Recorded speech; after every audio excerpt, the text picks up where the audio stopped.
Beach episode. The summer is drawing to a close. The changing of the seasons, the changing of my haircut. It's the changing of me picking up a third job because what am I doing? It's the final episode of the Summer Hikaru Died.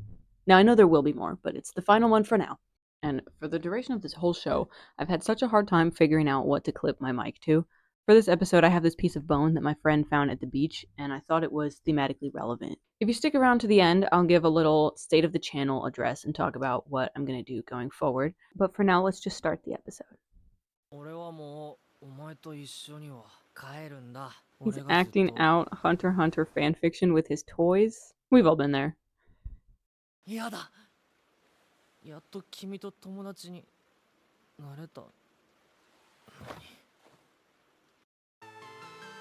Hey, you know what I just learned yesterday?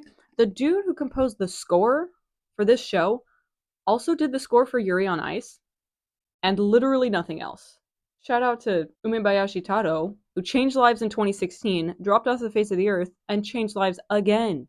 Both scores are piano heavy, but I feel like that's quite the range to do a sports romance anime and then a horror anime.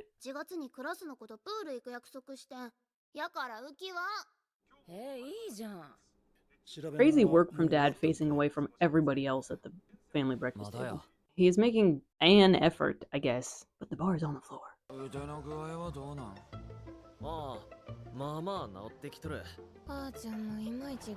Yes, I bet she has a lot to think about.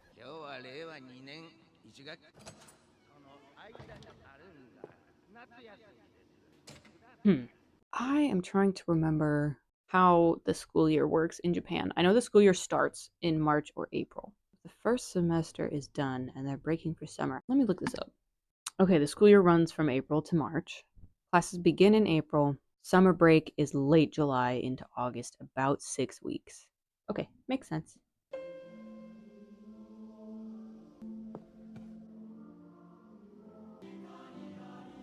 Can she sense that he's here?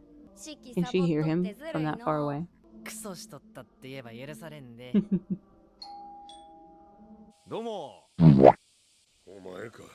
Oh, it's you. My genuine reaction.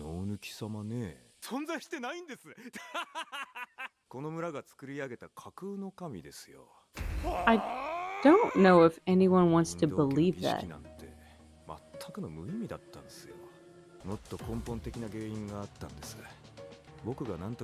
Because while he's saying that there was no god, maybe like the belief in Nonuki-sama and the belief in the ritual maybe was somewhat baseless, but the fact of the matter remains that there is an entity that has been affecting things and that does grant requests. So even if everything we thought about Nonuki-sama is false, I think it is equally false to say that it does not exist or it was just imagined, because it does exist. It is real, just maybe not in the way we imagined it. That's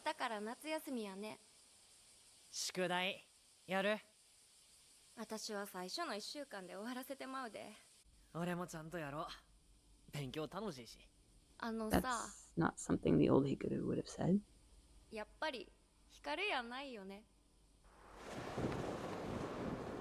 Now the way he chooses to react to this is everything.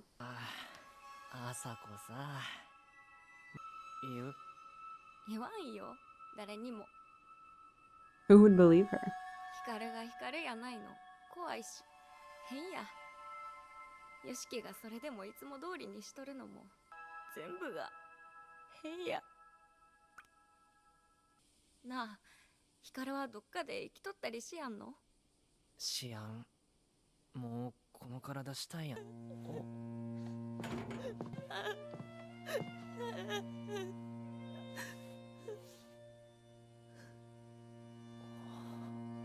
I'm so proud of him.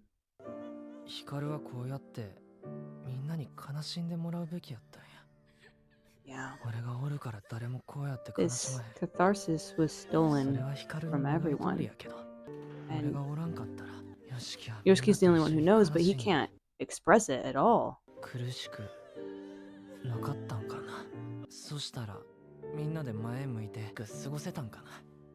You don't know that. I think it's not very fair to dwell on so many what ifs because they never happened, and there's no way for you to know what happened. You could construct a scenario in which anything happens. So if you think everyone would be better off without me, you can construct that sort of scenario, and it's dangerous when you start to believe it. Or if you think it would be better if I did this, or if I did that, or if I hadn't done this, then this other thing would have turned out. You can never know that. In my life, as I've gotten older and gone through more things, I have just found that it is almost never fruitful to dwell on any what could have beens. I think when you're faced with a choice in the present, do I go down this route? Do I go down this route? Try to imagine and weigh the pros and cons. That can be helpful because it's potentialities. But if it has to do with something in your past, that's not helpful at all because that's gone and done and it can never happen. You could construct an idealized world in which everything goes beautifully. You could construct a disappointing world where everyone's better off without you because of the way that you are. And both of those are just as false and I think just as dangerous to dwell on. It can be good and healthy to reflect on the past and to learn from it and to reminisce on the good things that happened and to learn and grow from the mistakes that you made. But I think it's just so much more unhelpful. It's unreasonably unhelpful to dwell on some different choice you could have made in the past and imagine a better or worse future based on that. And it's far more important to just deal with the here and now and what could be instead of what could have been. Because maybe it is true that if Hikaru had just died, they would have been able to process that grief and move on, and they would be in a better state, whatever metric you judge better by. But it could also be as equally true that Hikaru dies and Yoshiki just kills himself. So it's no use. It's no use wondering. Oh. Oh no. Not at the family barbecue.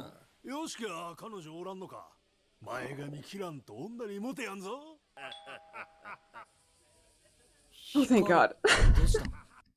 Somebody normal. Yes, please, get us out of here. We're going to the beach. Okay, framing this as not just a beach trip because we said we were going to go to the beach and have fun, but a rescuing you from the nosy, sexist, homophobic relatives makes a world of difference. We are not just having fun because we said we would. We are making an escape.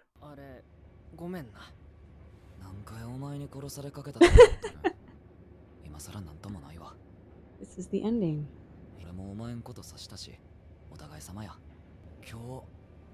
Seriously.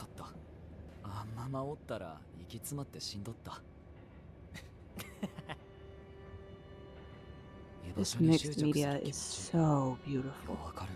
Yeah. In the ending, when Yoshiki and Hikaru went to the beach the first time, it was cold and dry, and they're wearing winter coats, and everything is brown. And now it's summer, and everything's alive. They're not buttoned up in these coats. There's some space to breathe.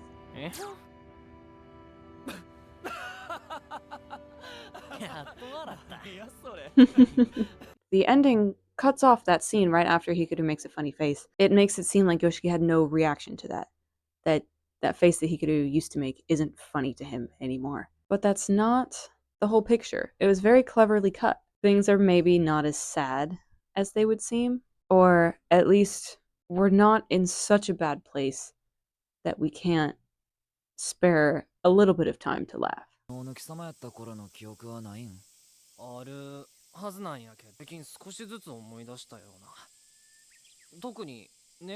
Yeah, I wonder if downloading Hikaru's memories kind of replaced some of Nanuki-sama's memories for a while. Big mouse? He said you have a big mouth.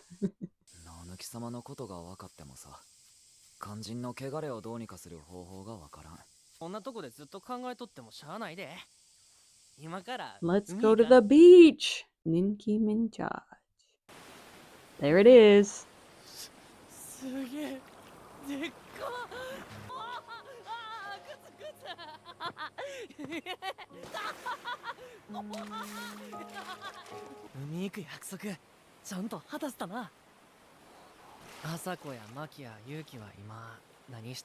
I don't know if くそ、 Yoshiki likes this wistfulness 合 that 唱 he's コン出 hearing やん from くて Hikaru right now. 残ったりしとったかな。静かに歌うん。 息を Let him 吸え sing! てごらん。歌詞が全然ちゃう。確かに話してみてごらん。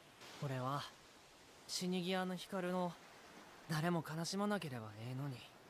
I よしき wonder は一 if 人にさせたない。 that's binding. そういう I 願 wonder いを if 叶えたから Nanuki-sama こうなった。 chose to grant that wish because that's what he likes to do, or if it was Hikaru's life in exchange for this wish that made it happen, like created a pact.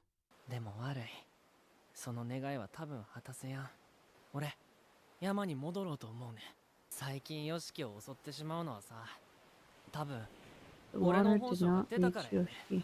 One in the water, one on the land. 人にはようわからんよな。もともとこういう存在なんやと思う。は？無理やろ、あかんやろ。何のために必死で調べて。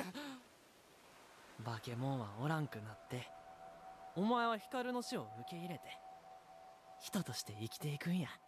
It would clean things up, but would it be right? 簡単にその体から離れられんのか。わからん。ほら、結局具体的なことは決まっとらんや。そんな無計 What 画 are な these 話に乗 Attack れん on わ。 Titan それ angles? しかうっせないやろ。何が正解かもわからんけどさ。そんなことまで覚えんでもええわ。 The echo on that. もっと涼しいままでおれや。 There's just too many questions to be able to say that this would be the right move, that Hikaru going back to the mountain would solve things. He's broken himself in half and doesn't know if he can rejoin himself. He doesn't know if he can just leave Hikaru's body. I think he has been so fundamentally changed. And I don't mean emotionally. I mean like on a physical, on some kind of molecular spiritual level. And so much of him remains here with Yoshiki that I just don't think it would solve the problems. And I'm not even looking at the emotional perspective. I'm just trying to look at the physical and the metaphysical. Hikaru leaving is going to cause everyone so much grief. And maybe there is no escaping that. Maybe it is useless to postpone that grief that has already been 6, 7 months postponed. But it's all so messy. We just need to talk about this first before anybody makes any rash decisions. But it can't go on the way things are, with him so hungry for souls, and so few people would be willing to accept him if they found out what he was. Even Asako is scared and weirded out by him. And that's probably one of the best case scenarios we could have, one of the best reactions, because it's Asako. I can't say what's right. I just think that if Hikaru leaving right now is going to cause Yoshiki this much grief, it is probably not the right move. Maybe it is the move eventually down the line. We just don't know enough to say. But if he were to stick around and we were to try to learn more, that puts more people at risk. I don't know, man. I think there is no right answer. But I think there are several wrong ones. 光はさ、聖火が好きやったけど、俺はアイスが一番好きや。つまらん映画なんて一つもなかったわ。光は勉強嫌いやったけど、俺は好き。やめろって。俺はさ、ヨシキとおるのほんまに楽しかった。お前にとっては光の代わり No, やったかも you しれんけ weren't. ど、 All these spaces こ they ん were な俺 in, にたくさんのもんをくれた。 despite what I ヨシ am. キが大好きや。この気持ちは恋でも友情でもないんやろな。きっと。 Okay, I shouldn't laugh. I shouldn't laugh. This is very heartfelt and beautiful. But Yoshiki's genuine reaction to hearing I love you is pure shock and horror. And I shouldn't laugh, but I understand it. Hearing something insane like that you've wanted to hear your whole life, being unable to comprehend or process it because it's been given to you along with all this other information that you don't want to be hearing. Good lord. This almost feels like a sequel to or an inversion of the day that they skipped school and Yoshiki took him out for movies and ice cream and all of that to give him one good final day before he tried to kill him. And now Hikaru's taking a page out of that book and they're going to the store, and they're going to the beach. He wants it to be special before he says goodbye, before he has to break his heart. それでもさ、ちゃんと俺の気持ちやで。光やなくて、バケモンの俺の。 As the monster. Hikaru is in the Ghibli movie. Yoshiki is in the psychological horror. Oh no, oh baby.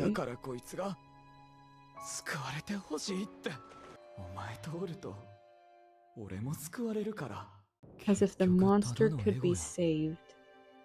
Maybe Yoshiki could be saved too? よしき、 It's okay. 今までありがとうな。違う、代わりとかっちゃう。お前諦めとるだけやろ。光の選択は何も間違ってない。お前のためにどんだけ頑張ってきたと思っとんねん。 What's that, a human mouth on? That's so horrific. 帰りたないわ。バケモンはおらんくなってめでたしめでたしなんて。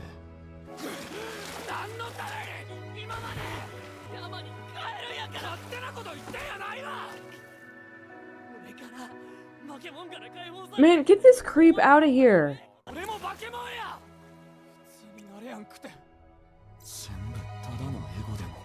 いっつも本当の自分をバレやんように隠して。 Oh, it hurts. 人殺しやとしてもお前と光と一緒に。 Because look,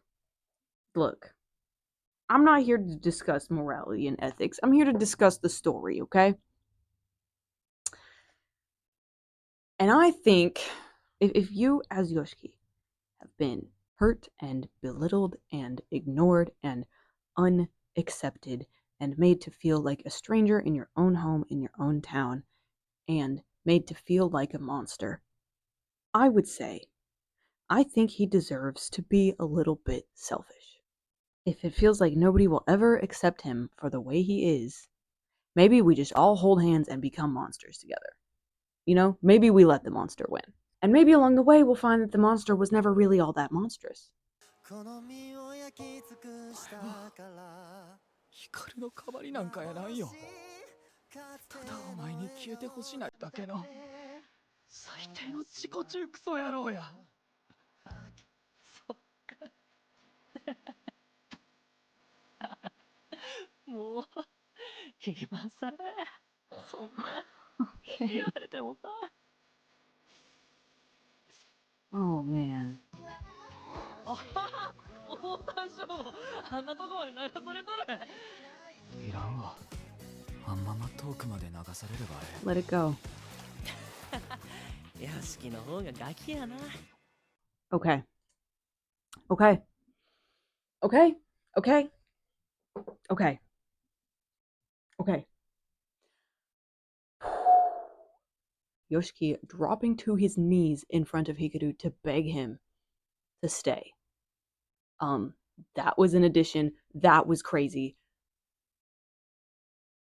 Here, take it. And Hikaru holding him through that, petting his head the way that Hikaru loves to be touched. Maybe and perhaps that was what Hikaru needed to hear. He was going to tell Yoshiki that he was going to leave. And if Yoshiki had said, okay, I understand why, it's for the best, Hikaru would have gone. But maybe the point of all of that was to get Yoshiki to beg him to stay, so that he knew for a fact that he was wanted. And not wanted just because he's fun to have around or just as a replacement, but that he is wanted for him, monster and all. It has been very eerie the past week, the way episodes 11 and 12 have mirrored conversations and confrontations that I have been having in my real life right now. But we don't need to talk about that. Let's just say it's been tough and it's been cathartic. And I got a beggar. Like I said last episode, they have to both choose each other. As weird and messy as that is. And now they have chosen it. And now we will see where it leads. And let me tell you, my biggest freaking complaint in like kind of the whole story, not gonna lie. Let me pull up the manga real quick. So, the thing that I hated the most about this manga and about Tanaka is that he interrupts this scene in the manga. He interrupts this beautiful, emotional, not even a fight, but like confrontation between the boys and cuts it off. And I thought that was unforgivable. Thank God they adapted it in a way where we get that resolution and we get this whole beautiful scene, and then we can have Tanaka show up and do his annoying Tanaka things. He will probably butt in at the beginning of the next episode whenever they start the next season, but I am so absurdly happy that they altered this. Gave you a moment to bask in the catharsis before Tanaka interrupts. Because he's still going to interrupt. He's going to break into the scene. He's not going to cut off Hikaru before Hikaru can give a confession. A thing about Tanaka that I was wondering, he's Iori, we know this. Kurebayashi mentions that Iori is mixed. However, I don't think she ever refers to herself as a Majirimono. She is not mixed. So what happened to Iori that made him mixed that did not affect her? Is it because Iori was wounded by his dad? That somehow in the direct contact or in the shedding of blood, a mixture occurred? Because it's possible that Kurebayashi is mixed too, but just never mentions it. But I think it's odd that she specifically mentioned that Iori got mixed from what happened to him. Maybe it just requires a wounding. No, she started sensing the mixture in Yoshiki before Hikaru grabbed him and gave him that mark on his arm. And now for my state of the channel address. Doing the weekly reaction videos was fun. I ended up getting a little bit burnt out in the middle, but I'm glad I did this series. I really am. In the future, I don't have a schedule planned out. I have a few pretty short videos planned or made and on deck for the next couple of months because, like I said at the beginning of the video, I am now working 3 jobs for the next 3 months. I love doing videos. It's very fun to me, but I just don't know how consistent or frequent or long any of these videos will be. I have some stuff still planned though. I don't plan to disappear. So if you would like to stick around, you may stick around. I can't tell you what to expect, but what I will say is that when Trigun Stargaze releases next year, I will be making videos. You can bet your left arm and firstborn that I will be doing that, but we don't have a release schedule for that. In the meantime, I will probably make a couple of video essays or book or movie or TV analysis videos. Now, I don't love doing reaction stuff all the time, so I'll probably be pretty minimal on the reaction, and whatever I do come out with in the next few months will be more long form scripted content or bite sized scripted content. All that to say, I don't know what you can expect from the channel in the future, but I will still be around. I will still be uploading, even if it becomes sporadic. I will still be focusing most of my content on manga and anime and books. And then maybe come January when I am back down to 2 or maybe 1 job, we'll see where things go from there. I would still love to do the huge, massive Golden Kamuy project that I have been planning for literal years at this point. And I plan to start working on that in like February, but I'm not going to make any promises I can't keep. The only promise I can keep is that I will be around. And if you like what I do here and you would like to support the channel, I have a link in the description to my imprint store where I sell some art prints. Also, there should be links to my Instagram if you're interested in commissioning any art from me, and my coffee account as well if you just want to stop by and leave a tip. Thanks for sticking around. Thanks for watching. And as always, your discussion posts are due at midnight.